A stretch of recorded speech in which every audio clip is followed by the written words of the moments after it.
everybody, and welcome to Volume 16 of the One Piece Eggheads Virgin Book Club podcast. I am Mumkey D. Jones, joined as always by a man who I have a very important question to ask.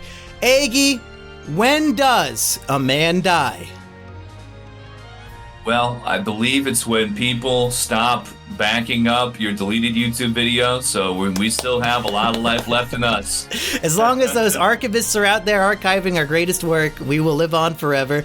Do you think 100 years from now, anybody will watch anything either of us made? Will we have been completely wiped off the earth in 100 years? Well, I'll answer that. I think there's a chance. There's got to be right now I'm going back and I'm watching, what is it, like Slim and Chunk from like 1912, these great, before they had to bring the movies into the talkies era. You're watching movies that were pre-sound? They're much better, yes. What? Much better? I'm truly vaudeville maxed. Once they had to start, it's the same thing. Once they started putting lyrics on music, it was really the downfall. Really, the art should speak for itself, and that goes for instrumentation. Eggy hears Ave Maria, and he's like, what's the lyrics? This is too modern for me. What is this shit? Well, maybe like chants, prayers, hymnals, war cries or something, maybe, but for high art, truly the pinnacle. But what I was going to say is there's a tweet from many years ago, back when there were tweets, not zeets is what they're called now. I've been there for a while. I believe the man, he was Bab was the name. And he said, like, if you don't make your mark on the history books, you're going to get like basically this footnote, like, and then in the 2000s, this is what everybody looked like. And it's just going to be like Soy Jack, like holding up Harry Potter with his, like the millennial picture with like the small man and the Shrek wife. You might have seen that meme out there. Like, why does every millennial couple look like this? That's just going to be... Doug Walker and his wife were in a photo?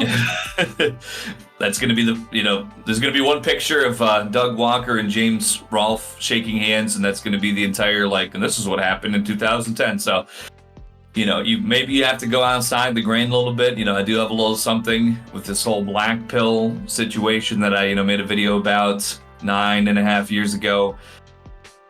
You think 100 years from now, the people, not only will they need One Piece, the greatest literary achievement in mankind's history, explained to them through this podcast, but they'll also need to know why the Black Pill Initiative started and why, once again, patriarchy has taken over and women are subservient. It all started with this Eggy video 109 years ago.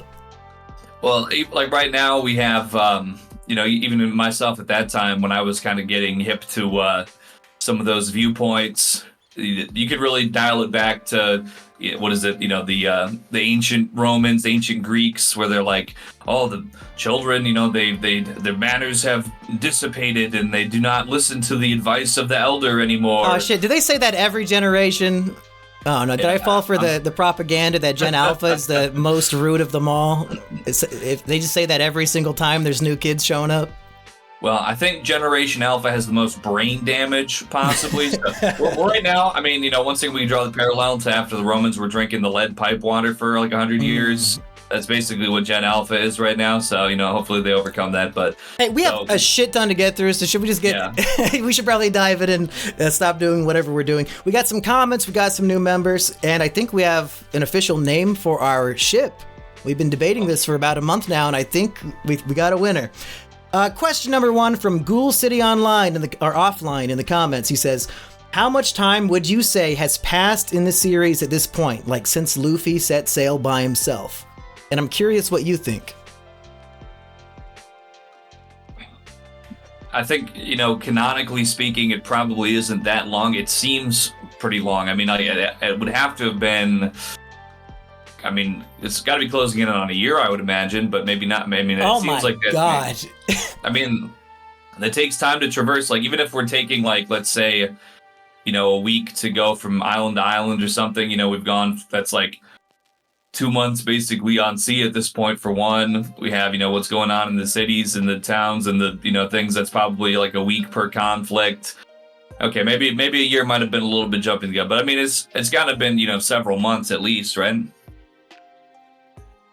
This is one of the sticking points of the community as the biggest flaw perhaps in the story is that realistically very little time is passing. Like, it's probably been 2 weeks or less so far, and you're gonna get to like chapter 550 and be like, oh, it's only been like 3 months. So like, well, all of this shit is happening in a very condensed amount of time.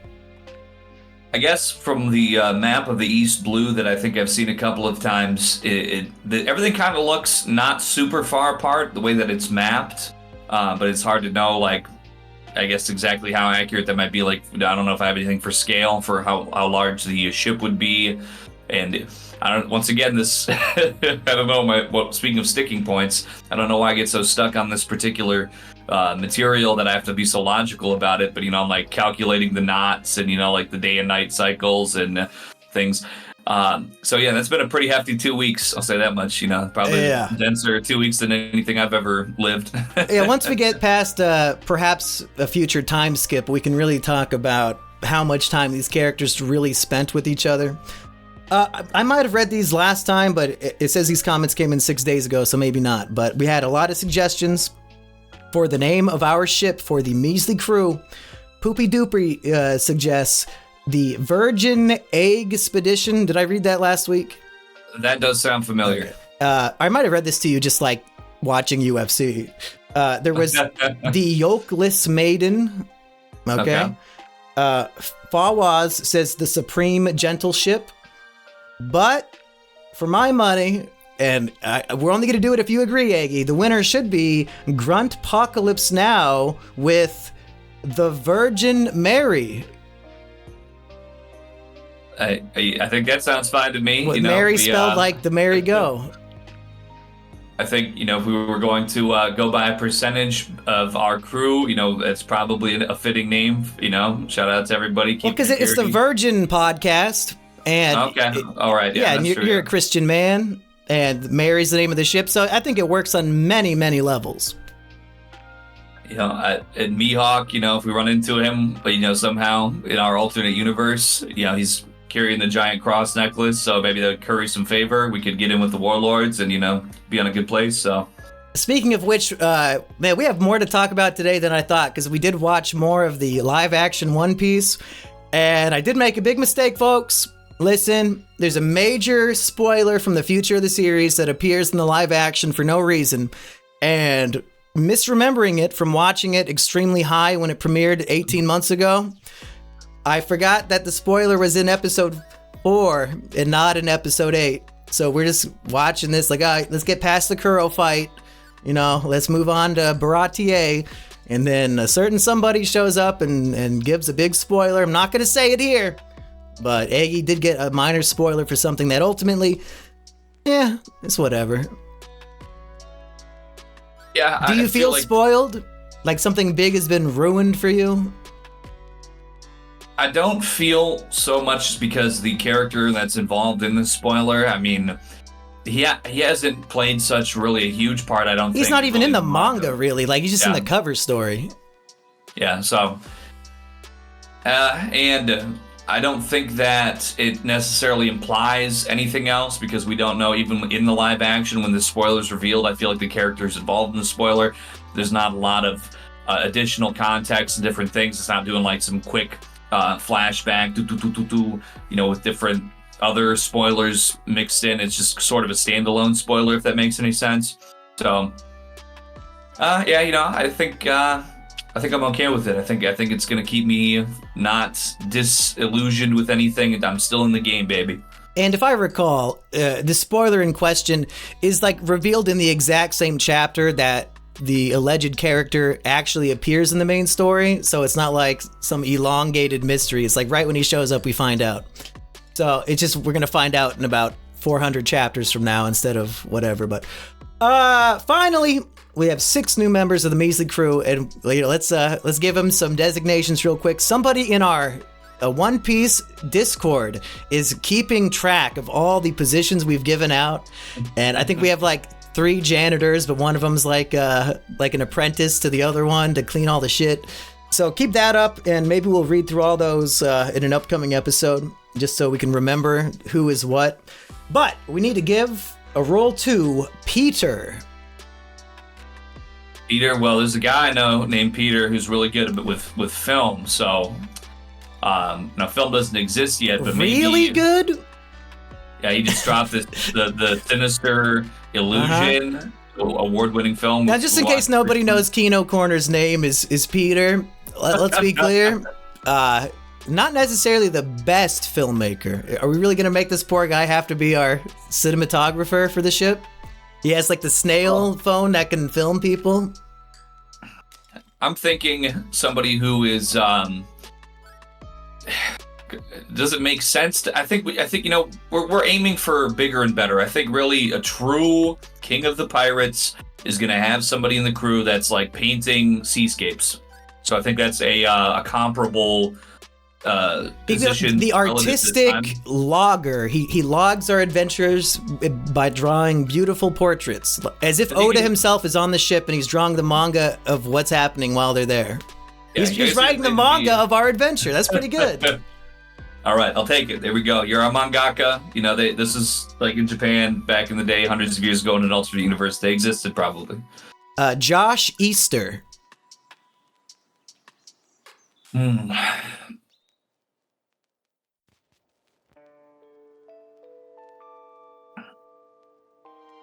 Josh of the East Blue. Okay. All right. Let me see. I'm working with something here. Josh, sounds kind of like Joe, kind of like Jester. Maybe he's he's a guy. He was on the East Blue and he just was out there going from village to village, something of like a tri-island wanderer. And he needs some more adventure. He wants to see more. So he's kind of like a tag along. A bit of an Usopp, maybe. He could be, right. If we need a second sniper, that can be him. Filthy Dinger. We're getting a lot of people that, have janitorial sounding names, so we're not going to go there. We're going to. Well, Dinger kind of sounds like dinghy, boat. Maybe he's a helmsman. Do we have somebody to steer the ship yet? I guess we don't. No, I was thinking maybe like something with like a rescue boat or a side, like something. But that's actually good, because we need that position filled. Yeah, probably should have got that a long time ago. We've been sitting in one place this entire time. Well, who's the helmsman on the Straw Hats right now? Just whoever. Well, we got Nami navigating, so maybe she's got something to do with it. Yeah. I feel like they're just kind of putting the sails up, and I think she's probably the closest that they've got. And I was gonna say Filthy Dinger, so he knows filth, so he can keep us from it. You gotta know, be in there to know how to get out of it. What about Carl with a K? All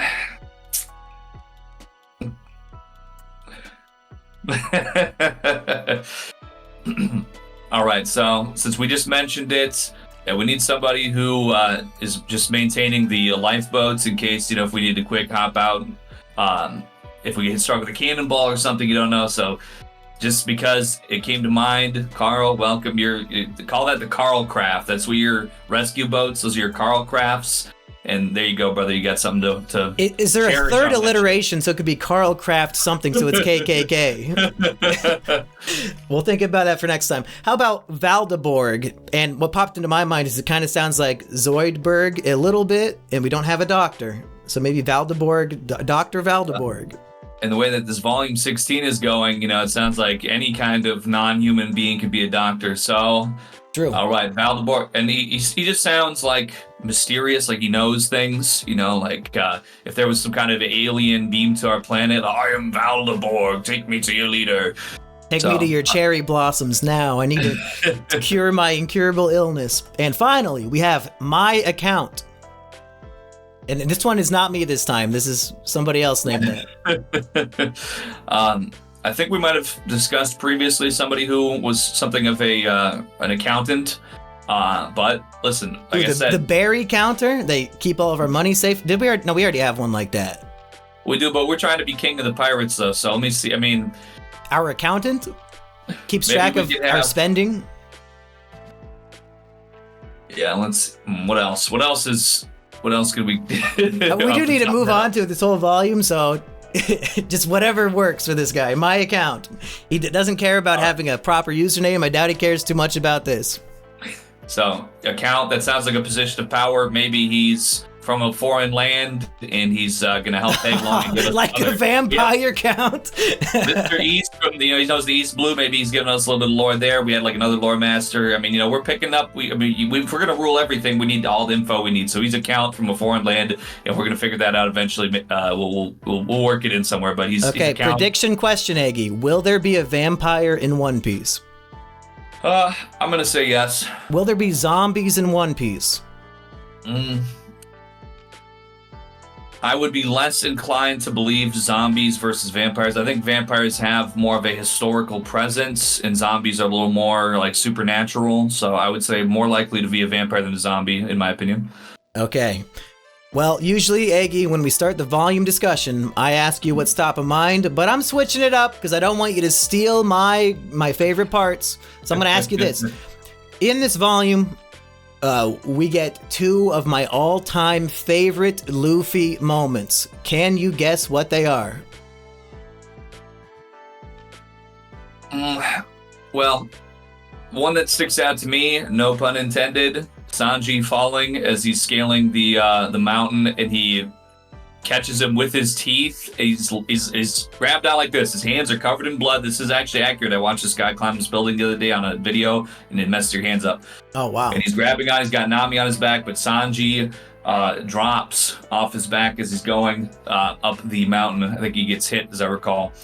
And to catch Sanji so he doesn't fall to his death, his neck extends like a very healthy distance backwards and down, so it's like going down this way, and he grabs it by his teeth, and I had to think to myself, that would be extremely disorienting. That might be the most impressive thing that he's done in my eyes so far, just because, some of these other powers, okay, I can imagine, you just work in a little bit of this gum magic, but being able to really angle and come down like his that. His neck and jaw strength is incredible. And you are absolutely right, but I would say the entirety of him climbing the mountain is really the number one moment of the two. And I'm glad that you enjoyed it in the manga, because this is one of the few things that I think is much better in the anime. They really stretch this one out. You can feel the full 3 hours that Luffy had to go through. Lots more blood and grunting and epic music. I would highly recommend watching that episode sometime today. It's very good. What is my second favorite Luffy moment? Well, probably giving Wapol what for, the final panel of the final chapter, after we get all that backstory of just how absolutely callous and evil Wapol is, and then you get that satisfying. Yeah, the word bullet was separated by like 6 chapters in between. That was cool, but not quite what I'm looking for. Would you like another guess, or should I just tell you? You know what? Drop it on me if I got half of the, moments. I'm sure I'll find the it Lappins, they caused this huge avalanche. It's their fault. They're trying to kill the humans. And Luffy, what a guy. He sees a baby Lappin crying at the buried paw of its mother, and he uses his strength to lift the whole thing up and save it. No dialogue, just like 2 pages of beautiful artwork and storytelling. And it's so beautiful. Like, these people are his enemies, and he still had empathy and sympathy and all this to save its life. And then it pays off, because then they come and save him later. So maybe it's more of a Goku-esque moment where his kindness and friendliness helps save the day later on. He doesn't need to make a child, a small baby Lappin. They don't know any better. They're seeing something horribly tragic and traumatic. And as we see on Drum Island, there's a lot of animals that seem to maybe human fruit is a natural resource on this place. We got bears walking around. We got giant polar bear rabbits that are seemingly cognizant of things. And we have a character who I've seen in adjacent media, but obviously being the One Piece virgin, never knew too much, but I'm knowing a lot more now. That is Dr. Chopper. Yeah, it is a little strange to have this animal racism angle on an island where there are literal hiking bears. Like, you'd think that the Yeti man showing up wouldn't be that crazy, especially when he's not even speaking English yet. But no, we need to throw rocks at him and start shooting at him immediately. Like, why do the bears get bowed down to when they pass, but poor Chopper's getting killed by... It's a real biracial mixed race kind of story where I feel like I don't belong with the whites, I don't belong with the blacks, but poor Chopper, he's getting attacked on both sides. It sucks. That's right. Is this blue replacement? There's only one blue left, and they say, you know what? You're not like us. The out group, you got to get out. Now, obviously, I think I'm probably not the only person who, reading through that particular part of the backstory, is looking and saying, I think I've heard of a very famous reindeer, one who had a shiny nose, and whenever you saw a miscolored nose that made him get bullied for a little bit. And it gets revealed in the SBS that Chopper's birthday is Christmas Eve, and of course we had that image of him pulling the sleigh. So he's very much Christmas pilled for some reason. Very Rudolph-esque. In that Rudolph media I've seen, out there in the world, Rudolph, he's talking in those productions, maybe something to do with maybe there's a pole on this planet on one of the lines here that has human fruit is a all right, I don't know where I'm going. Human fruit model Santa lives at the North Pole. Rudolph the Red-Nosed Reindeer is canon to the One Piece universe, and Santa fed his reindeer the human fruit so he could communicate with them for geolocation purposes. All right, that's what I'm getting at. Eggy, what is top of mind from this volume? And we did say last time Wapol might be your new favorite character, so if it has to do with him, I won't be shocked. But what is top of mind? Well, I'm going to say this about Wapol. He was very bizarre and just sort of a little crazy on the last volume, where he started out being, to me, like, okay, this guy's got some unusual characteristics. I'm kind of digging it. This volume, he's cooling off a little bit to me, no pun intended, but just because really what we're seeing from him here is a little more characteristically tyrannical. He's not really playing to his quirks too much in this volume. He's just kind of an absolute jerk. Okay, maybe a jerk off, you might say. Goes to the United Nations and slaps the child of his political rival.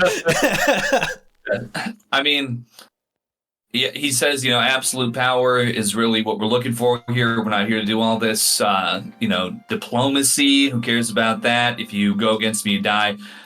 I just don't feel like the power that is being displayed by him and his crew really is that great to warrant that sort of importance that he has going on.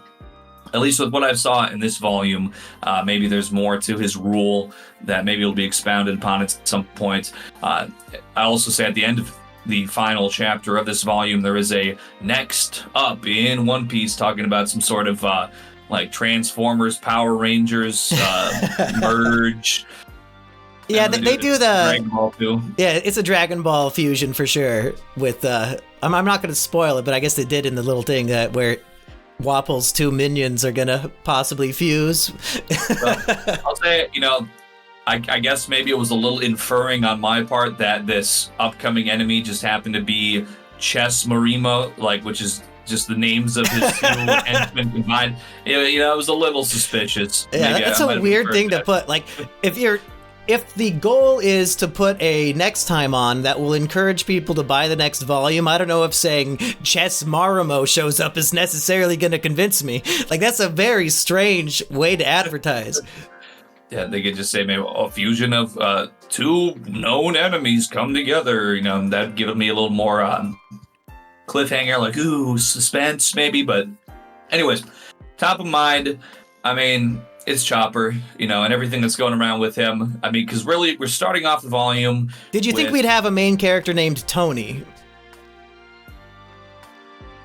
Well, I'm glad they explain it, to be honest, Yeah. Because I'm thinking more because once again, I haven't watched the anime at all, other than up to episode 23 or whatever, so far before Mr. Chopper's appearance.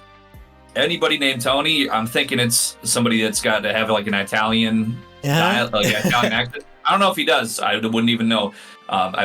He sounds like a girl. Yeah.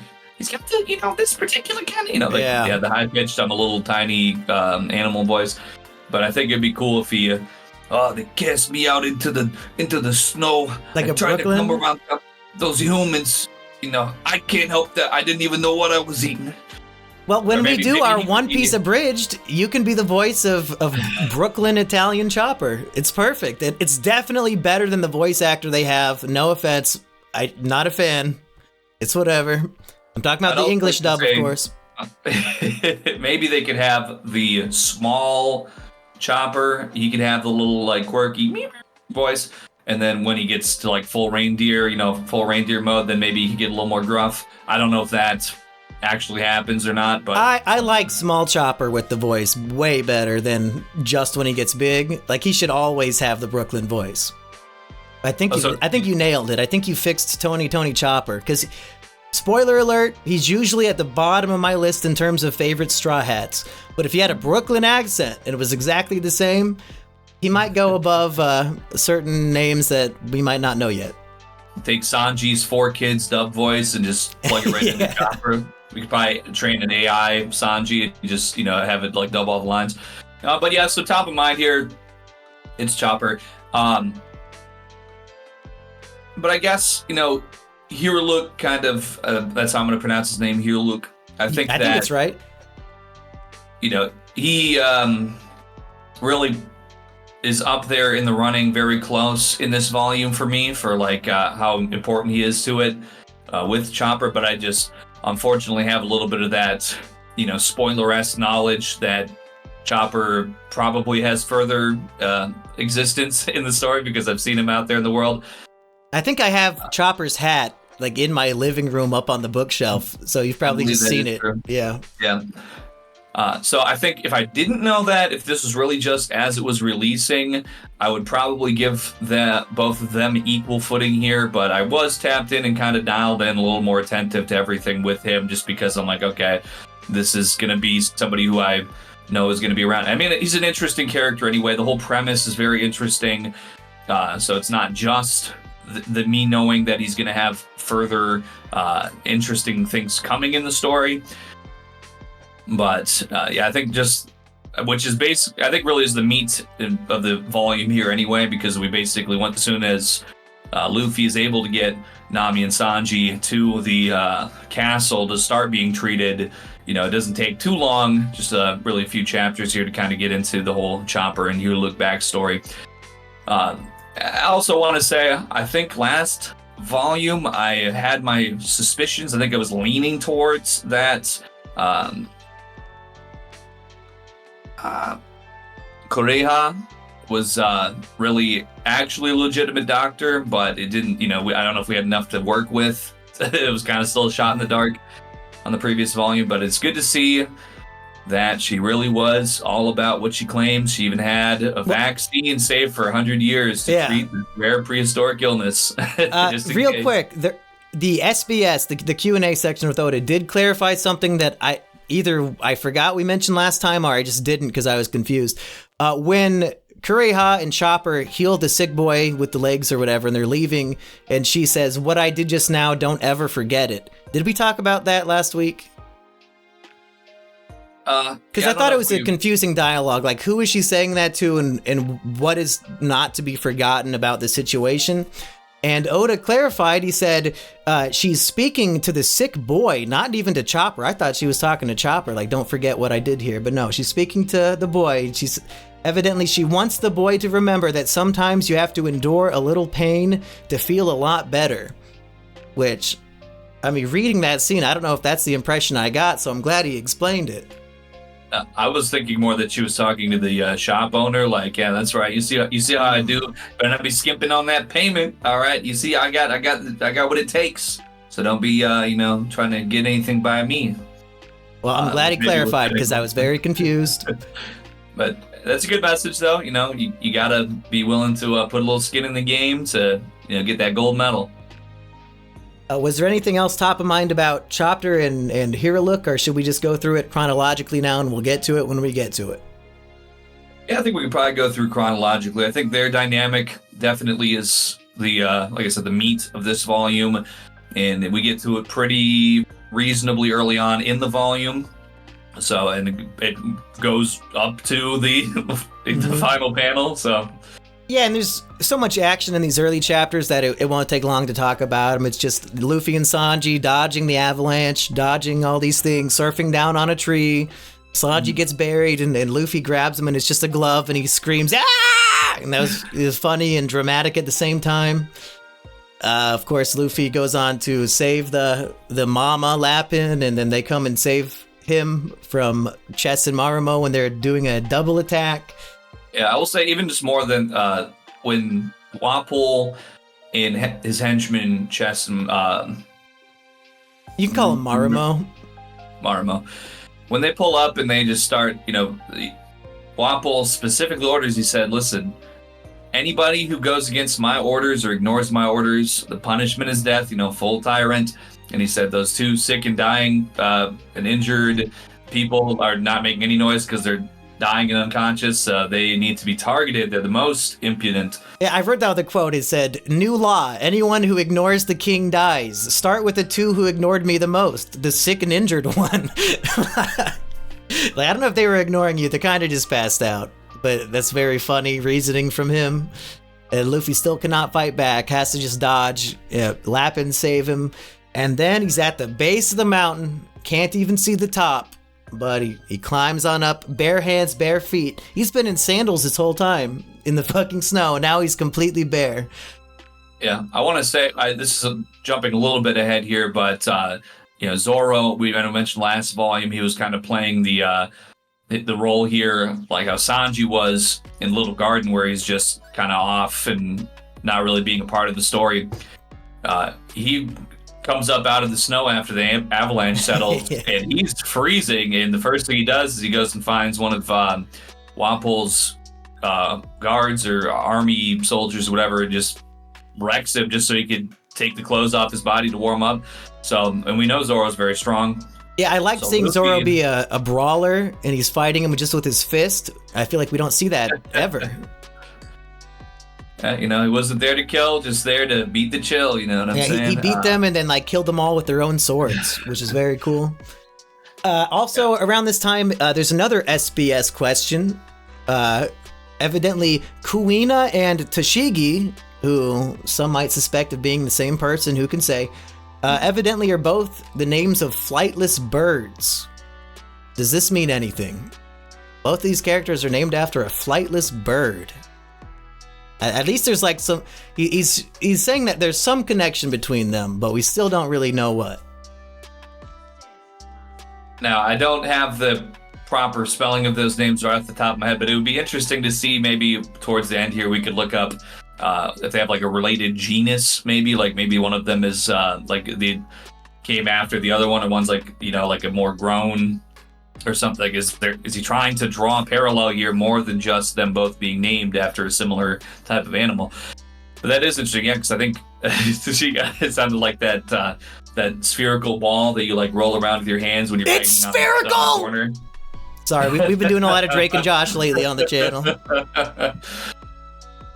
Yeah, that silver ball that homeless people use on Las Vegas street corners to get you to throw $1 in their hat.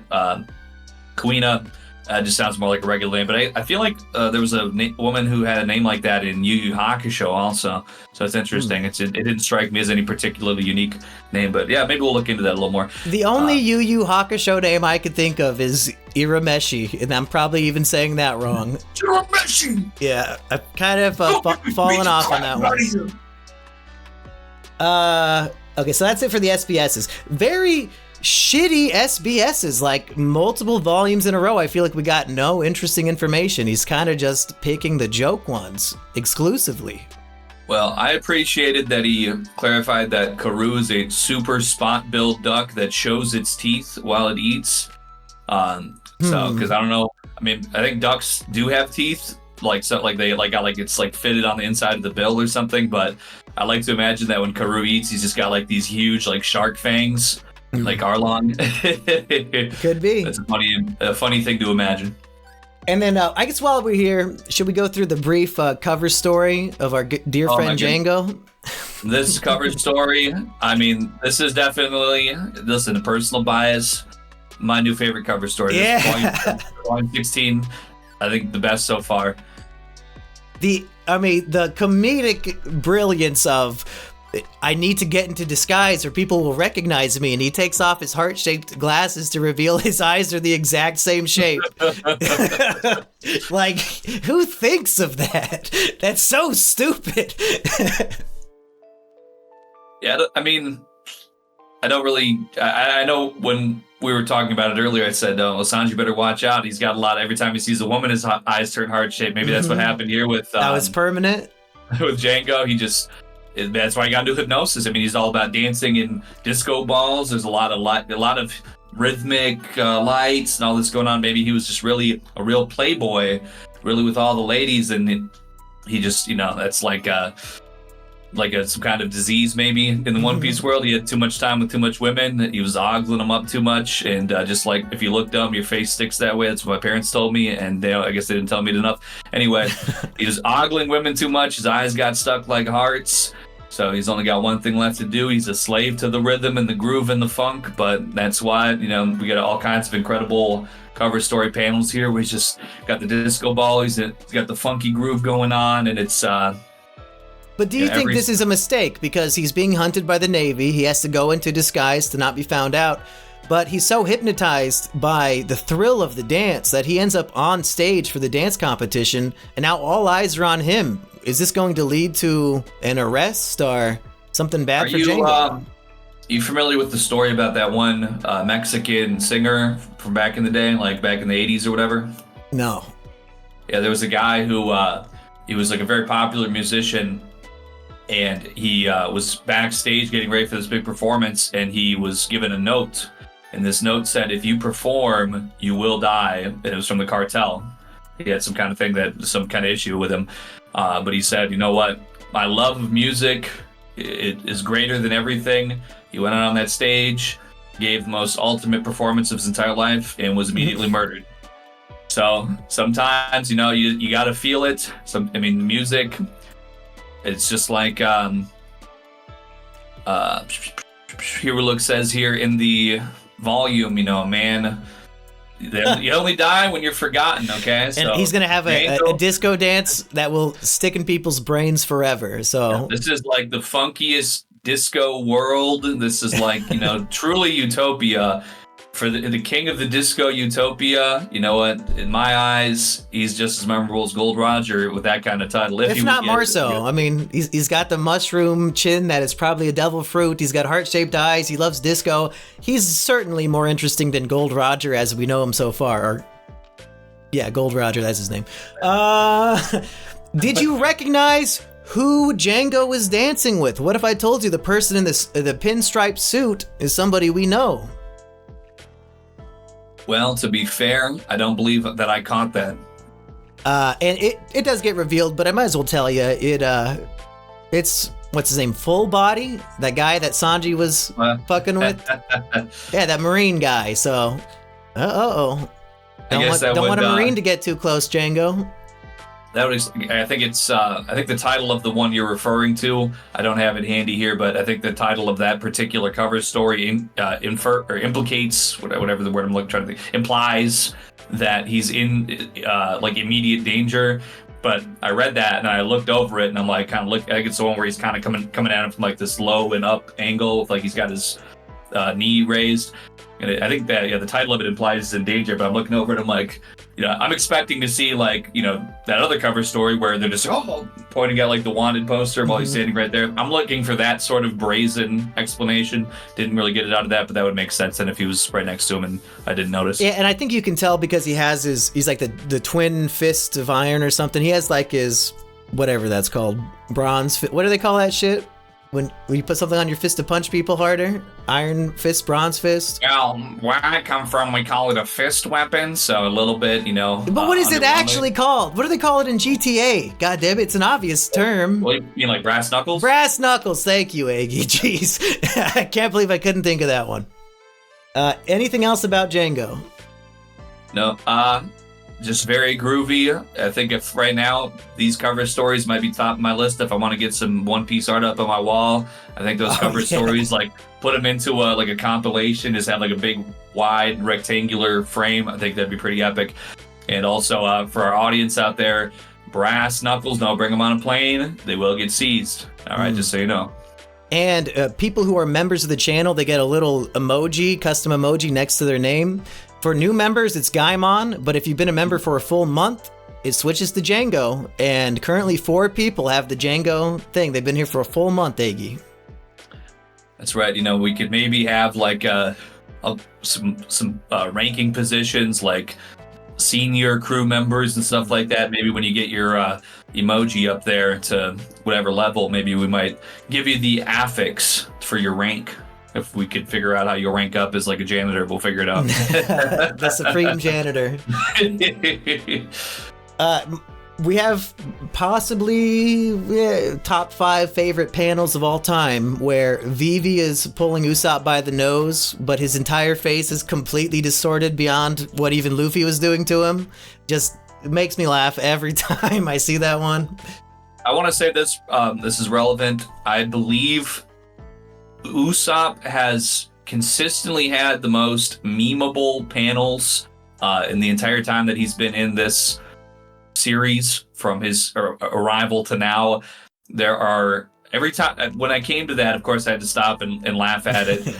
I think every time that I could think of, at least the vast majority where I've stopped reading just to admire a particular goofy panel and just give a good hearty chuckle about it, I think Usopp has been the majority of those times. So I want to give him his due here as being the meme master when it comes to being a goofy jit, as the Generation Alpha says. So for me to have him as my number 1 character, are you starting to warm up to that idea now that you see how he's been used in the story? I understand your perspective. Yes, I do. Yeah, okay, that's good enough for me. So we've been talking about Usopp. He made some lies to Kaya, and then some of the events of the story. It kind of seems like some of these lies might be coming true. And when Vivi beats the shit out of his face to make it all big and puffy because he's asleep, he claims he was dreaming of being in a garden filled with beautiful flowers and little streams. It was almost out of this world.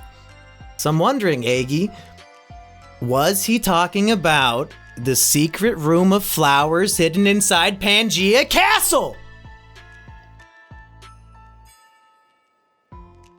So this, for clarification, the castle on the top of the mountain is Pangea Castle, I mean? No, I'm saying nonsense that you would not understand just for fun.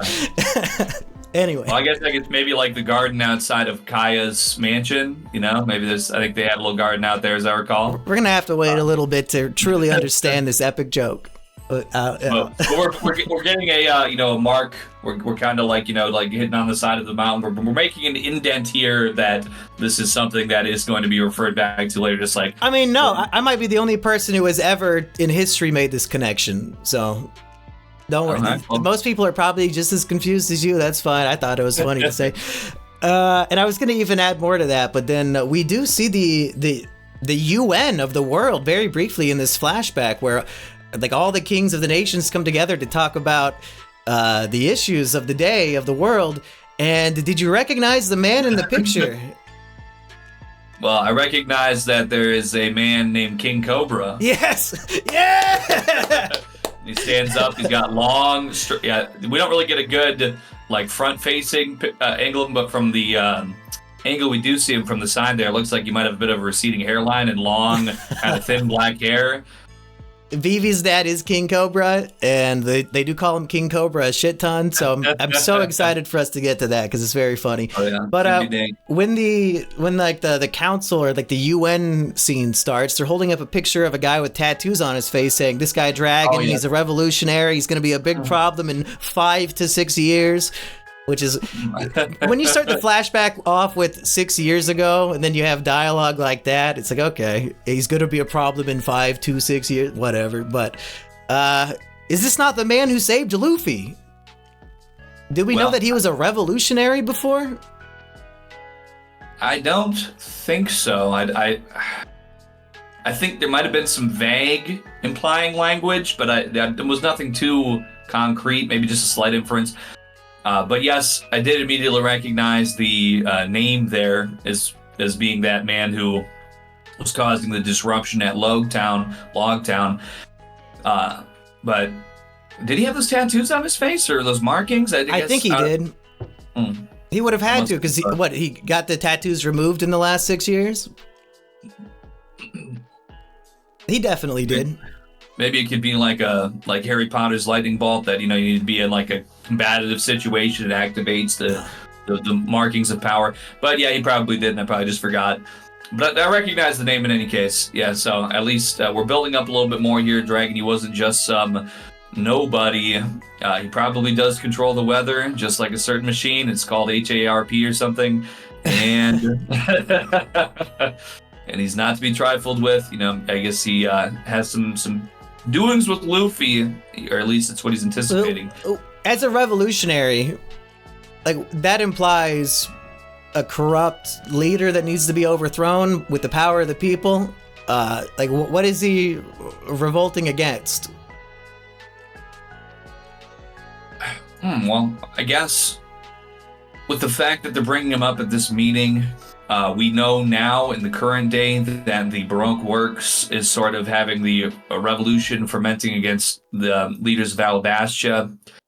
Maybe he's got something to do with that. I guess I wouldn't know, but that's, I think, the kind of like a microcosm, like what's happening in Alabasta might be what's happening in the wider world. And so does that mean Dragon is similar to Crocodile? Yeah, maybe. Wait, okay. We have people who want to overthrow the existing power structure. They have names of a reptile nature. Is this One Piece, the reptilian secret society, is literally coming up in a parallel way? But yeah, I think that it also ties into, this is just my, brain going here.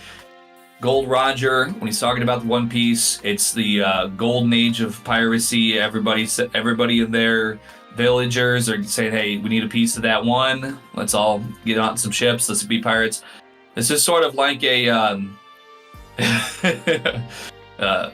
civilizational decline, perhaps. The unrest is great. Revolutionaries are coming about. Children, they don't want to be, the blacksmith or the chef or the farmer anymore. They'd rather be a pirate and, go and do some crazy stuff.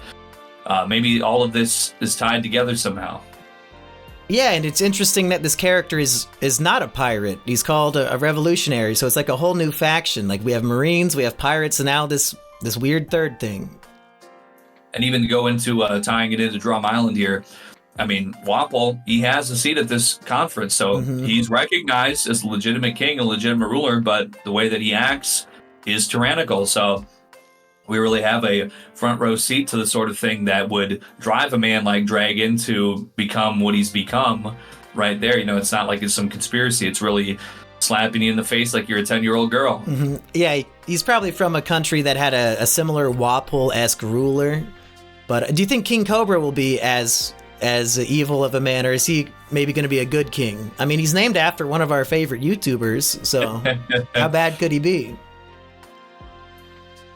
Again, Cobra, reptilian animal. Cobra, dragon, crocodile. What's going on here, Aggie? Why is everybody named after a fucking animal? This is getting dropped on my desk like I'm I'm like George Bush getting whispered to in the elementary classroom right now. You understand? I'm pretty sure he already knew what they were going to say. Well, that's true, but in an alternate world where he wasn't the one that gave the approval for that situation. But that's like, I'm really just getting this whoa, or like when another highly cherished president said, "Oh, I didn't hear about this, but you're telling me now for the first time." But I'm being informed that the rulers that we're knowing, well, I guess Crocodile isn't a ruler though. I mean, I guess he rules Baroque Works, allegedly, possibly. I think we might have. He's a warlord of the sea. Lords. Okay, well, and there we go. We have like how in the Mafia they had like, you had like the mafiosos, like some of the top mafiosos played both sides, I think. So a lot of geopolitical knowledge really coming to blossom here in this snowy castle. Speaking of which, let's move into the castle. We got some conversations with Nami and Kureha and Chopper. It turns out that the illness Nami had was caused by a bug called Keschia. It's spelled Keschia. Now, Eggy, when I Googled the word Cheskia to see if it was invented for One Piece, do you want to guess the race of female human that is evidently named this in real life?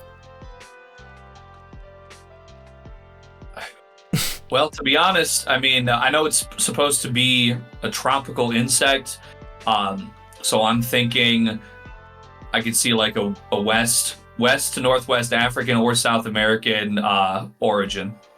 It's just some American black woman is named, I guess, after the bug in One Piece. Her name's just Cheskia, and then like the second result is the One Piece wiki. So somebody named their kid this.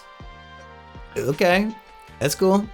But this tick had some venom or something. It bit Nami because she's walking around a prehistoric tropical jungle with no shirt on, which Kureha is shocked by with her accurate prediction. And it turns out if she did not get this cured within 5 days, she would have died. So Vivi made the truly right call to stop and not continue on to Alabasta. Yeah, it kind of reminds me of maybe a Black Widow spider. I think those kill you a lot faster, but yeah, just the sort of, as Korea describes it, this infection, it will not be able to be cured on its own. This was the only way, and it came about as close as it possibly could to her dying. Not even just in the time frame. She said it's the 5-day sickness, so you always die after 5 days. It's like the Ring video, there's no going back. You're always going to die at this particular time. But then also the fact that she was in such a physically stressful situation with the ascent and the combat and the travel and all in those conditions when she was already bedridden on the ship. So it was very, very lucky that they just got there right in time. Just got, sometimes it's just like that, like when the Lapins just kind of all pulled up and, blocked Luffy from being attacked at the right time. But it's all good that it did happen. Meanwhile, we have a bit that I don't really love. Luffy and Sanji are desperately chasing Chopper because they want to eat him. And it's, I guess they don't know that he can talk yet, and they just think it's reindeer meat, but he's walking upright like a human. And he's obviously displaying terror and all these emotions. There's really no doubt that this is not livestock. Does Sanji usually act like this? I thought he was more of a supreme gentleman kind of guy. Now he's acting as stupid as Luffy.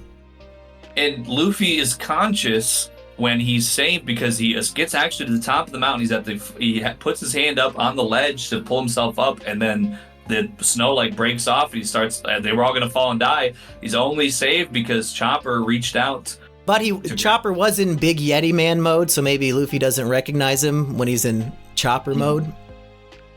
All right, I suppose that's fair, but yeah, but it's not fair at all to be trying to eat this sentient creature like that, but I guess anybody who's not vegan probably does that every day, so it is what it is. But yeah, we find out Chopper is a blue-nosed reindeer who ate the human fruit. What did you think of this? Well, to be honest, I gotta say, I think if there is such a human fruit and he eats it, but his two forms are just chibi reindeer on 2 feet and then full reindeer mode but can speak English, I think if he's gonna eat the human fruit, he should be able to be like Dalton and just actually be fully human. Now, I don't know if that ever happens, but I just feel like that would be more of a complete descriptor of this fruit. And it is strange that the human fruit gives him multiple different forms. He has normal reindeer mode. He has little short Chopper on 2 feet mode. Then Big Yeti Man mode. It's wait, what part of that is human? And I guess child, adult, and then right. Yeah, I guess so. Yeah. So he can change his his size at will. And if you look it up, this probably gets revealed at some other point, but I don't think it's much of a spoiler. If you look up the human fruit, the fruit looks like a mushroom. and this is a very mushroom-centric arc. Like the gondola that they travel up and down the mountain on is shaped like a mushroom. They say there's like a special mushroom in this island that can cure anything. And then the whole plot of Chopper finds a different poisonous mushroom that is going to kill Hiriluk, despite what the skull and crossbones actually does mean. So what's up with all these mushrooms on Drum Island? Yeah, it doesn't really make any sense because typically a mushroom is going to need something of like a forested or maybe humid climates, I think, to really typically sprout and have the proper conditions to grow. And this is this is Arctic or Antarctic, whatever, but I'm going to go with Arctic. A snowy island where really there should be not very much unless you got like some fir trees out there. So I don't know. And I bet it's not a coincidence that the Jango cover story, the character who ate a mushroom cap off his chin, is being told during the same exact part of the story.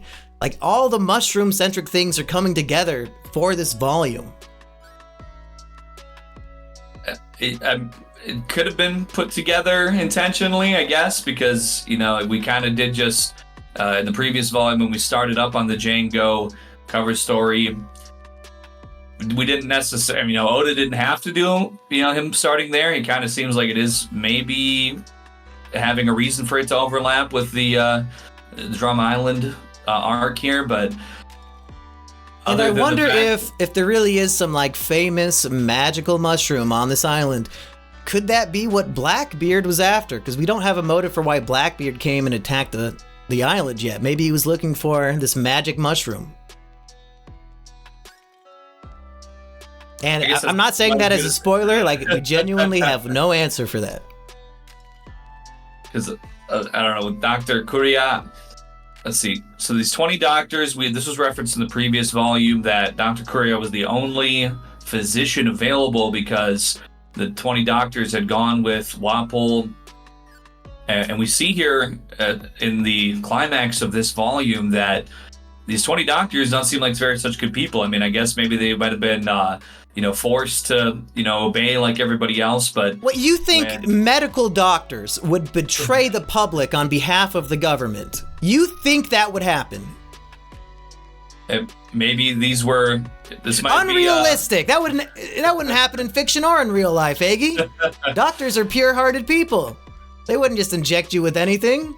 They wouldn't just write you a prescription for like the strongest OxyContin for like 20 years until like millions of people have died, and then they just say, "Oh yeah, my bad. I just wanted that kickback." What's that shit that's poisoning everybody to make them skinny and like ruining their insides? Ozempic. Ozempic. Yeah. I think I don't know. Allegedly, research is out now that is extremely bad for your heart muscle. But. Yeah.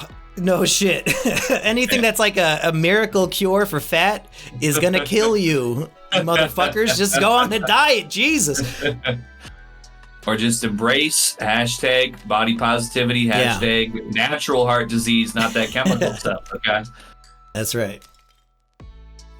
So yeah, when Hiriluk kind of faces off with Wapol, all the doctors are like cheering, so they're bastards.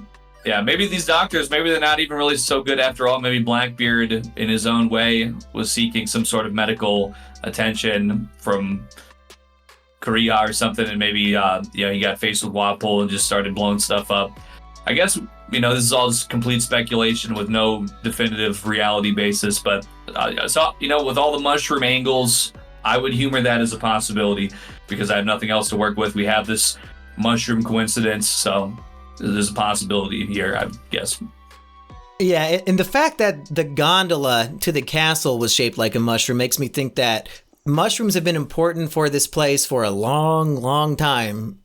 So I'm just curious about that. If the legend of the sacred mushroom, like, is it referring to Chopper's devil fruit itself even? Like, we don't know. But let's move on to chapter 140.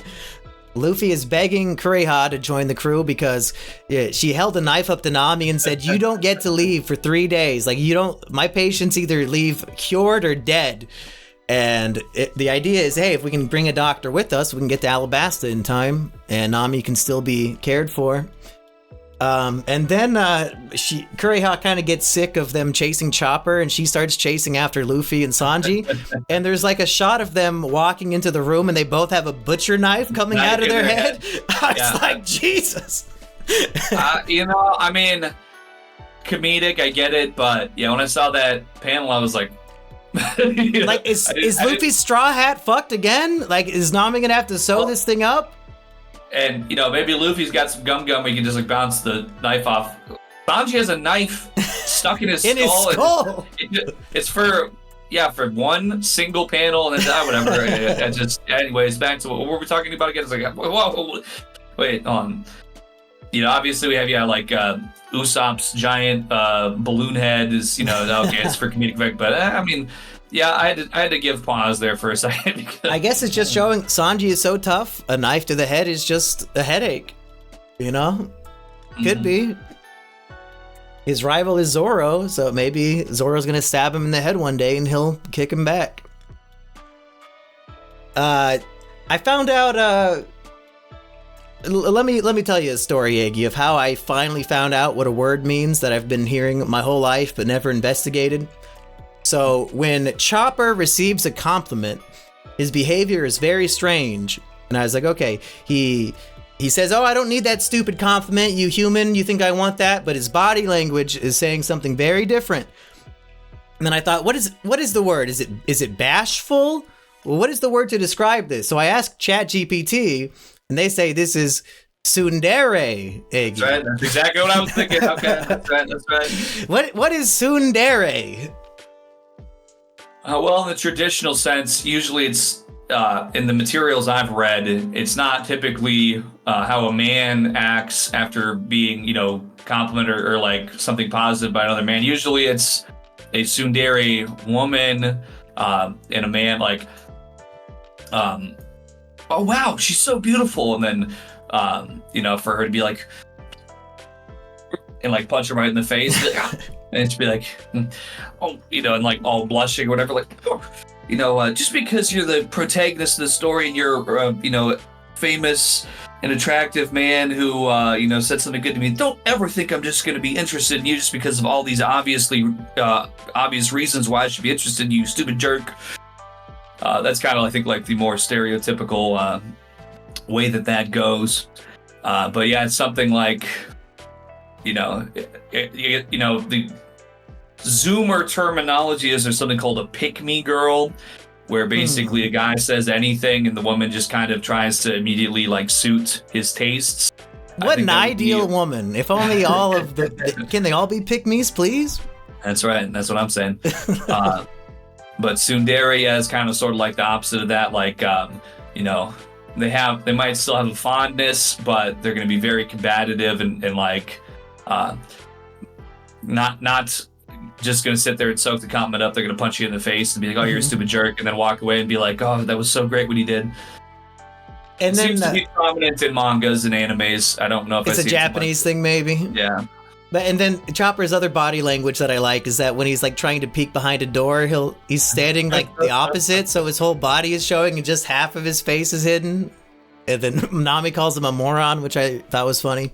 Anyway, Aggie, we are over an hour in, and we have not even begun the flashback that we said was the meat of the volume. So basically, no, but we still have to cover, God damn it, the fucking baby birds on the door, Aggie. Oh, tell me about that, Aggie. Another beautiful moment, but this time not from Luffy. Well, probably once again my rational, logical mind running amok here. My first thought as we're getting up to this, before that's revealed, but as they're like running around inside the castle through these parts where these unused rooms, they've frozen over. I mean, maybe there's some really great castle insulation, but if I was up in this thing and Wapla had been gone for a while, I probably would have taken some time to just not have doors open. I don't know, like the draft had to have been terrible, and we're trying to get people healed up in here. They're going to be freezing. But yeah, why was the front door open long enough for a baby bird nest to be built? Like, you'd think that the door would only be open for a minute at a time. Because, I mean, I would imagine when Wapple was running it, he wasn't having doors open. Maybe I could see that it had been sitting there long enough for like some ice or snow to form around it. It was too difficult maybe for them to close it at that point. But I mean, it would have had to have been sitting there for a pretty good amount of time. You know, could it be when Blackbeard was ravaging the country, Wapple, in his cowardice, ran away so quick they didn't even shut the door. And then the mama bird built a nest, and now Chopper refuses to close the door, and the castle is just freezing. To be honest, yeah, that's probably about exactly right. Yeah, I think you probably nailed it there. But yes, as you know, Luffy, Sanji, and Chopper are having their back and forths. Chopper sees them going to shut this door, and he cannot have any of that. Changes into full reindeer mode, comes down and just, keeps him from shutting that door. Because they are on the angling of the top of the door there, a bird's nest of snowbirds, I believe is what they were called. And then there's this kind of sad moment where Luffy and Sanji are like, oh, he's a monster! What a monster! And we know that's his sensitive thing, and so he's walking away dejected. And then as soon as he's out of earshot, Luffy's like, suddenly positive about it, like, what an interesting guy, he should join the crew, I'd love to have a monster. So if only Chopper was listening for another 5 seconds, he maybe wouldn't have had his feelings hurt so bad. But hopefully Luffy and the crew can make him embrace being a monster, much like we have in our lives. Yeah, this is a positive instance of Luffy's impulsivity. In the last couple volumes, there's been maybe occasionally a negative, like at Whiskey Peak. But this is like, he sees him do good and immediately just like the light switch flips. I also want to say one thing before we move on to 141. The woolly mammoth or whatever that Wapple rides, we saw him in the previous volume. It's I don't know if he was named before, maybe he was Robson, and he has him go, quote, serious mode. Now when I think of Robson going serious mode, I think of the Soy Jack cartoon named Cobson, who has a serious hat that he wears when he goes serious mode. So maybe for all my memers out there, I thought that was an interesting coincidence of such similarity. Yeah, and Robeson, the land hippo, whatever the hell he is, like his serious mode is that he usually has his long legs tucked up inside of himself, like kind of like a cat or something, going loaf mode. So I guess his long legs can move faster and also just climb a fucking steep mountain, because he climbs that no problem. Like Luffy was bleeding, but Robeson had no issue, and he was carrying 3 dudes as well. Adapted to his environment, I guess. I don't know. I wouldn't be able to tell you how exactly that's working, but hey, whatever works for him and his giant legs, good for him, yeah. And Chopper can smell Wapple coming like halfway up the mountain, tells Kureha, and we have a big confrontation. And for Luffy, it's on sight. Not even gonna stop to talk to him, just runs up and gives him the ultimate gum bullet. And between the word bull and the word let, we get a 5-chapter flashback of Chopper's tragic backstory. And I'll let you handle covering this because, this might be the longest episode. It's yet to be seen. I'll let you decide the pace. All right. Well, Chopper, he was just born different, okay? He was born, and really from the beginning, he was made an outcast just due to being blue-nosed. I mean, this is like they found him to be a total repulsive reject, and this was not some glow up. This was not the ugly duckling becoming the beautiful swan. It was the ugly reindeer eating the human fruit and becoming even more of a mutant. Before it was just listen, I've been on the end of this before. Before it was just kids, let's walk on the other side of the street. Over there. This is now they're gonna come over to your side of the street with a pitchfork. Yeah, they're coming at him with rocks and guns. I mean, they're just everybody. I mean, yeah, just I guess once you start seeing him transform, maybe they're thinking, okay, he already had this visible, differentiating characteristic that this is just herd mentality, something that we've had since the dawn of time. You're different, you're out. But now this is like, okay, this is additionally concerning, so they all want to just attack him. But you see, there was a man who kind of was a quack, they said. This is a man that almost was the doctoral version, the doctoral reject, Dr. Hiriluk. And, you know, as noble and great and beloved as Hiriluk is, he's also kind of a horrible bastard. Like, we find out that he used to be like a famous robber, and that his story about the man who was cured by the petals was actually just him. He was the one who had the sickness and was cured, and now it inspired and changed his life, and he wants to bring that to the people of this island. But he, as a doctor, he forces himself onto his patients and makes them worse and hurts them. And like he injects a guy with frog extract, and the dude's foaming at the mouth, and his wife runs for help, and he fucking shoots her with a gun. And then like the child's crying because both its parents are dying, and he just jumps out the window and runs away. Like, Jesus, this is the hero of the story. Like, he's I don't know if he's actually helped anybody. Yeah, okay, that's pretty. Yeah, I mean that's pretty true. I don't think he's actually a doctor. I think he's a madman. with his criminal. He's injecting people with random like animal venom and stuff, like just because he thinks it might do something. Well, I suppose I was just going to draw a parallel. I thought about this before. I think you're kind of expanding upon it here. We did have. Dory and Bragi were terrible criminals, terrible monsters that were exiled to this island. They kind of, got a little warmer as time went on. But, really, when you think about it here, and maybe I might be getting a little ahead of myself, but maybe not. His whole thing, Dr. Hiriluk's entire life's mission is to be able to get cherry blossoms to bloom in this particular climate. And, really, when you think about it, yeah, he has this story where he's talking about himself in the third person. He was a robber bandit, and he was surely to die, but the cherry blossoms blooming were a magical miracle cure. And so that really, quote, makes him want to bring cherry blossoms, because they're so beautiful. But really, this comes to be, since it was him, this is entirely self-serving. Like, it doesn't, cherry blossoms, yeah, they're good to look at, but this isn't going to really do anything for anybody else. He just believes that if he gets these cherry blossoms to bloom here, that he's going to essentially get like a revitalization to his own life force in an inhospitable climate. So all of this, it kind of seems like, okay, this is sort of, madman research. He's just not really having a care with who he's impacting with this crazy medical research. He blows himself up multiple times. He's making like nitroglycerin or something. And all of this is coming together in order to essentially just be totally self-serving for his own benefit. You see Hiriluk's dream of the cherry blossoms in Drum Island to be a selfish act, Eggy. If he cured this is a sick nation under the corruption of a tyrannical ruler. They have lost their hope. They don't even want to fight back. If they could, as he says, it's a powerful emotion triggered a change in his body when he saw those cherry blossoms. It was like a miracle.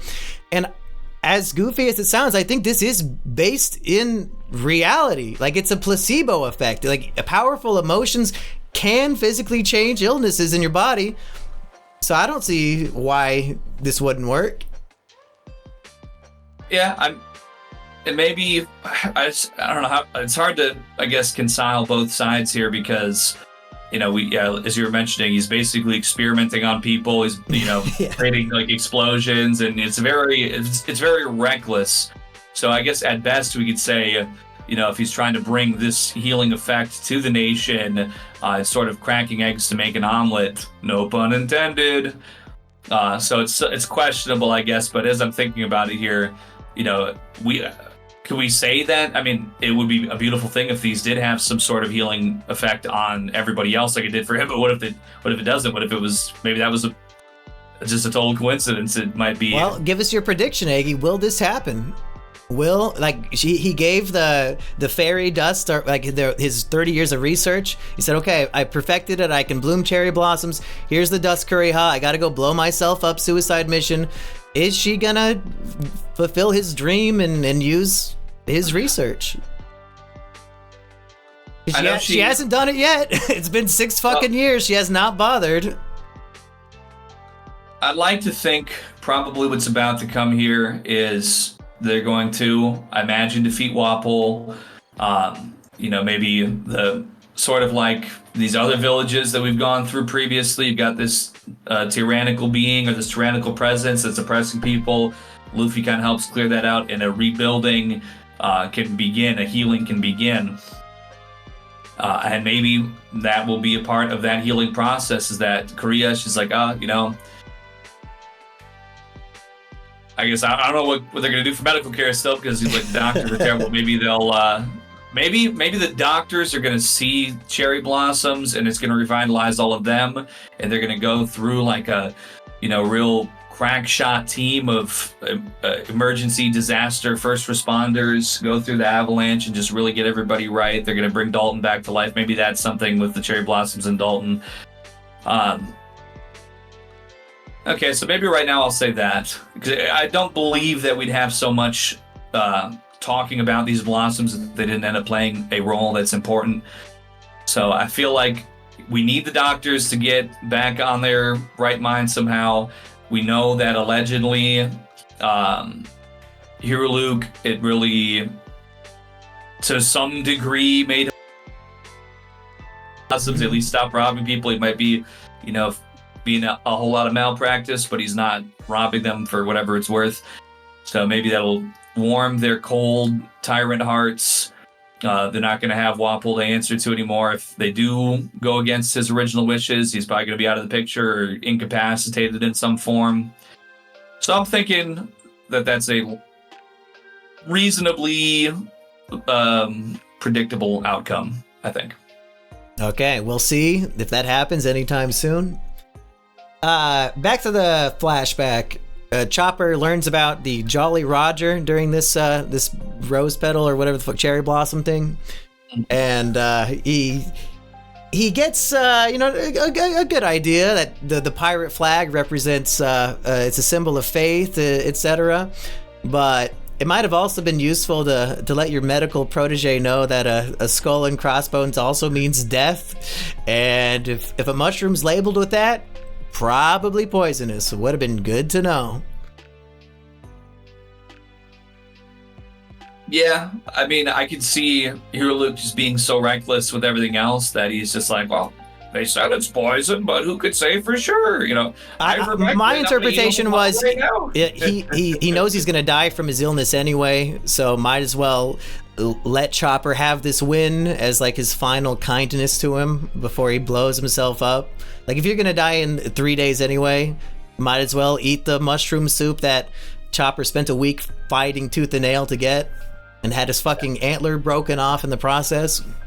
I think it also works because he just went through all that. He's not going to, if all of a sudden Hiriluk's stepping out for something, he's going to be in this condition where he can't really realistically accompany him. He's going to need to be there to get his rest, to be bedridden. I don't think that Hiriluk predicted that he was going to go through all that, but I think it just gave him the window that he needed to act on something that was already being considered by him. Yeah, and we skipped over a little bit of like they're bonding and they're good friends for a year, and then Hiriluk like does the Harry and the Hendersons. Oh, get away, you stupid animal! I don't even want you. He starts shooting at him, even though he got all naked and said, "I would never shoot you," which is very sad callback. But he's doing it for a good reason. He doesn't want Chopper to watch him die of a horrible illness, so might as well shoot at your friend. Yeah, that's true. Yeah, that's. I guess that was pretty established. Yeah. Any other thoughts on the UN meeting where Vivi, even as a 10-year-old, has better composure and leadership and ambassador skills than even adult Wapol? And she gets slapped by him, and she's, "Oh no, it's fine. It was my fault." And then they go around the corner, and she's weeping. So what a tough kid. Yeah. I mean, we did find out last volume, like Wapol and Vivi and Dalton all kind of recognized each other, and now we know why. Mm-hmm. I do understand the diplomacy angle. I mean, at the same time, I think I might have mentioned this before, like, Wapol, I don't know, he just doesn't seem, right now, we'll see, I believe the combat's going to come here in the next volume. To me, like, compared to these other leaders, he just doesn't seem like he really commands such a great might. You know, he kind of seems like he's kind of this despot that's out there on this frozen hunk of land out in the middle of nowhere. You know, if you're out there just slapping the daughter of somebody who's got a much more, I mean, yeah, no war is good. We don't, you know, we wouldn't want that. And, you know, if he was going to dispose of Wapol there, yeah, that could, you know, ruffle some other feathers, I suppose, too. But, I mean, at least be like the USA and start like funding a covert, you know, military to maybe overthrow him. Maybe there's an angle there of some kind with all these revolutionaries. They're like, Wapol to slap my daughter. They pick up the snail. Yeah, those mercenaries. Yeah, we're doubling what we pay them. Start killing right now. You know, make it look like whoever else did it. And didn't we hear like last volume that like there's over 500,000 soldiers because like so many of them went to the other side of the Civil War in Alabasta. So I'm pretty sure they have more soldiers in Alabasta than Drum Kingdom has people. Like this war would be nothing. Why not go to war with Wapol? What does he fucking have? Like Drum Island versus Alabasta?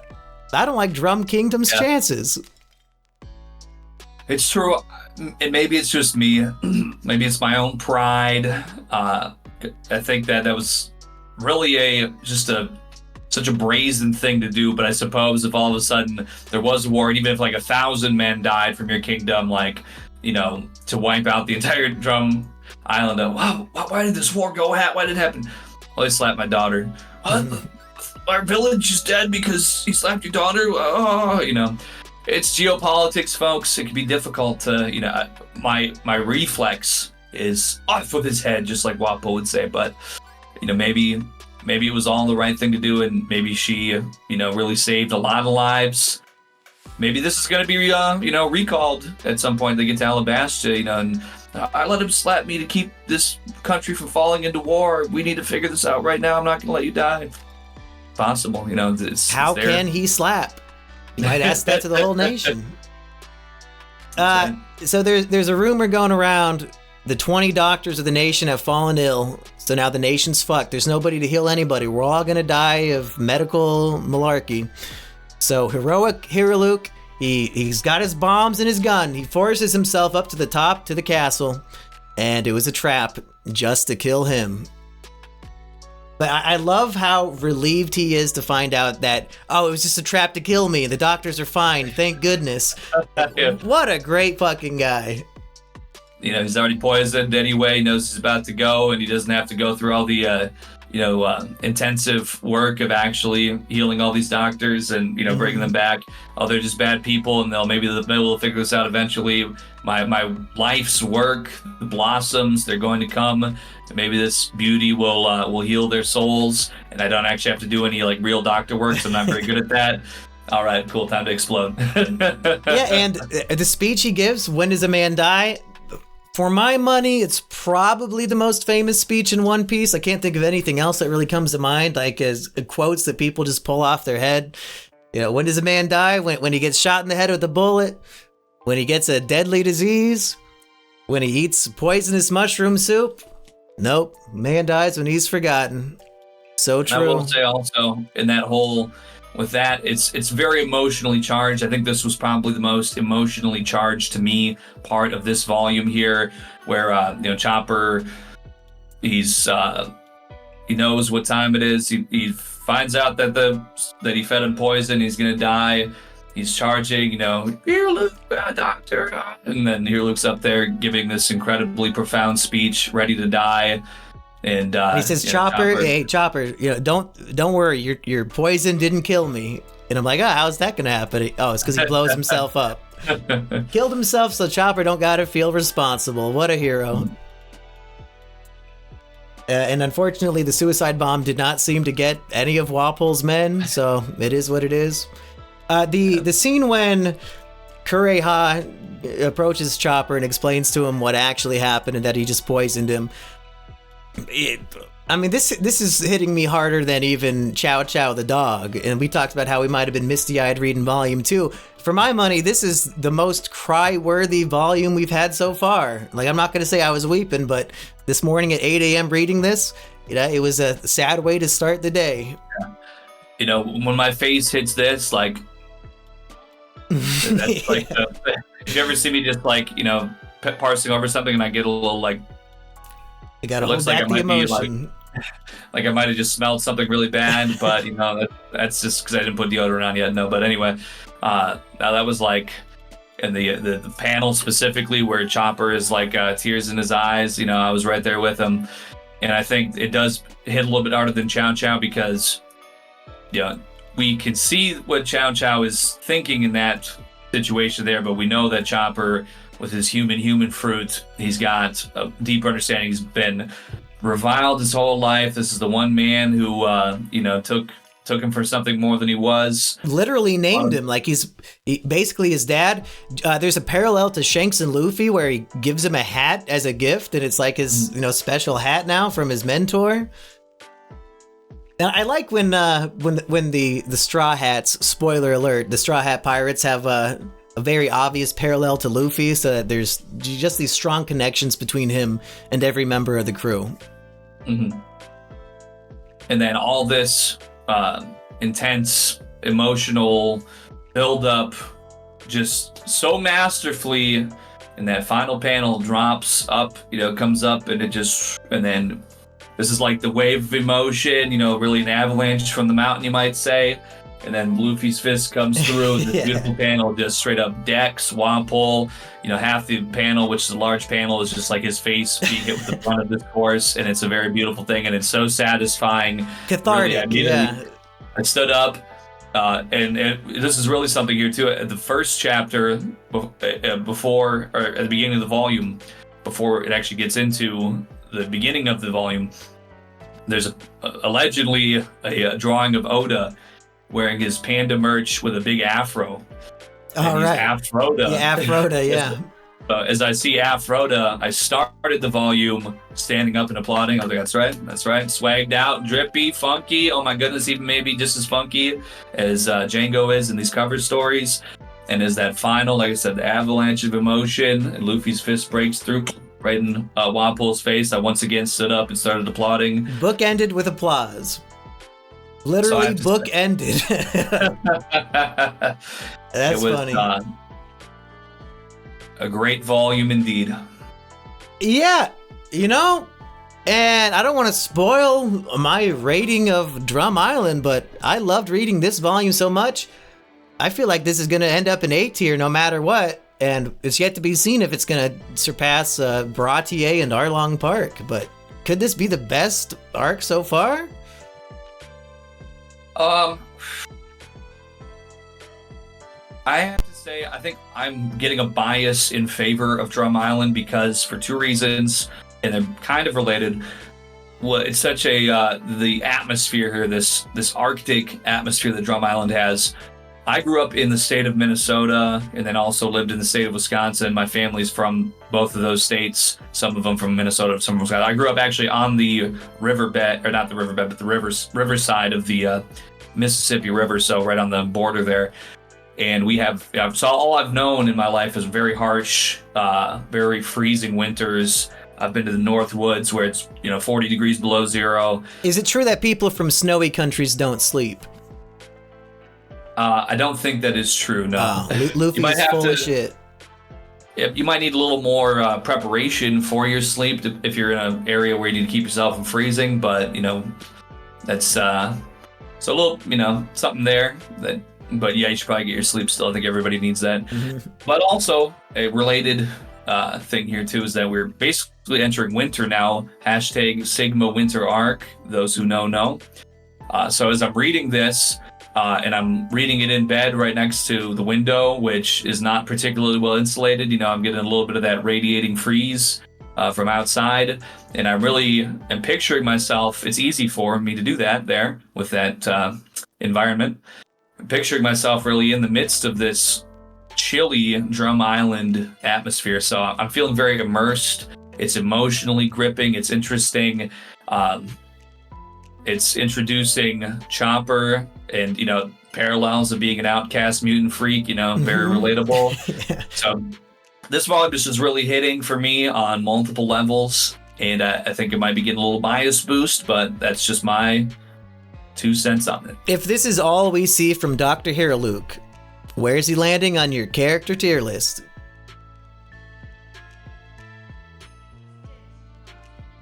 I might have to give it a little bit of a thought, but I like that I want to say he's a reformed criminal, and maybe in the eyes of the law, he's not. I feel like he went from a malicious criminal to more of like a inspired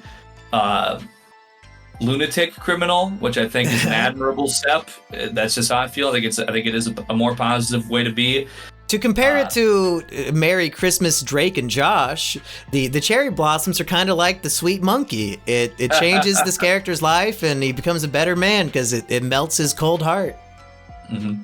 Shout out to, is this the only One Piece podcast to compare Hiriluk to the deranged monkey guy from Drake and Josh Christmas movie? We might be the only ones. And he took that stream of chimpanzee piss and he said, you know what? I shouldered that, and I'm going to make this world right by, suicide bombing my enemies. Didn't really work out good, but the notion once again, I'm coming at this totally from my perspective. The notion was noble, I think. He had done wrong. He had worked his life to really achieve something, which was what the ability for these cherry blossoms to form. So he left his mark in the way that he describes. He did something that's going to give him that mark in the history books. He made his mark on the world, and now he's ready to, use what he's got in the most noble way, which is blowing up. And maybe, it's like that Sky King guy. Some people say, he didn't need to go crash into the mountain or whatever, but he had a family. But, he had a noble notion behind it. And for that, I tip my beanie to you. So are you leaning A tier, S tier? I might need to do a little reworking here. I don't know. I might need to maybe move a couple people around. I'm feeling like a high B, but maybe a low A. I don't know. I might when the arc here is all said and done, I'll kind of maybe reconsider. But my first instinct is like a high B. I think. Okay. I just don't know. He's here, but I might say he doesn't have like enough of a sustained presence, maybe compared to some of my other B tiers. But I maybe need to read a little more of this arc, kind of get maybe if there's any weightier content to really settle his presence in my mind and how I'm taking it. That would probably be just what I need to round that out. But my first instinct is like a high B. Before we get into predictions, do you have any final thoughts on anything from this volume? Well, like I said, I think I probably kind of described it already. I just enjoyed it. It was immersive. It was emotionally engaging. It was it had levels to it. It wasn't just so linear. It was layered a bit with the flashback and the scaling the peak and the medical cares received and introducing Chopper and the flashback and Wapple's tyranny and the UN. There's just a lot of layers to it, and so there was a lot for me to chew on, and that really helped my enjoyment of it. It's got that hilarious panel of Vivi pulling on Usopp. Luffy saves the Mother Lapin. Luffy climbs the mountain carrying two of his half-dead Nakama. I guess, this reminds me of one thing I'll touch back on quick. We'll skip back a few chapters. Zoro basically pulling himself up after the avalanche settles. He's freezing. He goes and knocks out one of Wapple's guardsmen to take his clothing. And the populace is observing this, and they're very concerned about the retribution they're going to face from these guards. Like, oh my God, why'd you do that? They're going to kill us. And then Zoro basically just wipes the floor with we don't really see the combat, but we just see him like standing there and they're all dead. And then as a result, Dalton is under the snow. He's not breathing. I think we're going to, we didn't really get a great conclusion here with that due to the flashback. But it would appear that as it stands now, so they got Wapple at the top of the mountain. They're doing the combat there. The people of the town shouldn't be facing retribution for Zoro, what he did to the guardsmen, because I would imagine they could do something like start another avalanche maybe from the top of the mountain, but they're not knowing that Zoro did that, so they wouldn't really have a reason to. So I sleep well knowing that these citizens for now seem to be in a good place. So I just wanted to touch on that because we didn't. And any other predictions about what's coming up in the future? I think I'm going to stick by my guns right now. We are going to have the combat. We had the combat. The cherry blossoms are going to be integral. I'm just going to go ahead with that shot in the dark that is going to do something to maybe the entire populace, but I think that some amount of these 20 doctors is going to get their heart changed, or maybe it'll even change Kuriha's heart. I'm going to do it for free now because I feel so good or something. It's going to have some positive impact that is going to be good for the citizens of Drum Island and their benefit. It's a positive feedback loop. The good for them is going to do good for the Straw Hat crew. I don't know if that's going to manifest in a log pose or what the case might be. I think we're going to be in the next volume. I'm just going to imagine that by the end of volume 17, we're going to be back on route to Alabastia. If not there already, but I think at least en route. Okay. I think that's it for this episode of the One Piece Virgin Egghead Book Club, Eggy. What do you want to plug this week? Our brand new Drake and Josh Merry Christmas review? That's right. Well, for the Straw Hat, which mean the measly crew members, okay, this ain't going to exist for them quite yet, but maybe by the time this comes out, I don't know. In any case, you can give it a try. MySweetMonkey.com. That definitely will not be available yet for people watching this today on 11/27. But yeah, maybe this weekend go to MySweetMonkey.com. Spoiler alert. If just per chance it doesn't direct anywhere yet, maybe give it like 48 hours. Yep. And hit up Aggie on Rumble/C/Aggie White. That's right. This might not have been happening yet on the last time we recorded, but I was shadow banned from Rumble for like 3 weeks around the election time. I don't know why, but it's been removed, and now we're averaging double the viewers. We're hitting the front page on Rumble now, so it's been pretty good. Good deal. We're doing GTA 4 fast cars. We're playing through a Korean date. I'm actually going to be streaming Thanksgiving, which only the channel members will be able to get that notification right now. Yeah, so join the measly crew for $3 a month so you can be up to date on this shit, folks. You don't want to be in the dark 5 days late to these uploads. That's right. I guess actually 12 days late. We're kind of like 2 weeks ahead, aren't we? But this, we just beat a Korean dating simulator. We beat it faster than Asmongold. He started playing it after I did. They're saying he's watching my streams. Apparently, this is just through the grapevine. I believe it. We beat that one, and we're on another one now.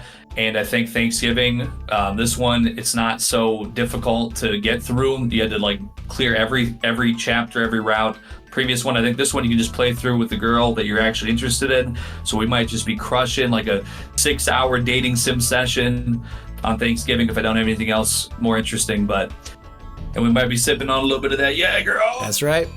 And in the meantime, me and Aggie, and I'm not kidding, right after this podcast, we have to go review Turkish Star Wars. So bye, everybody. We got to go do that. See you next week. Peace.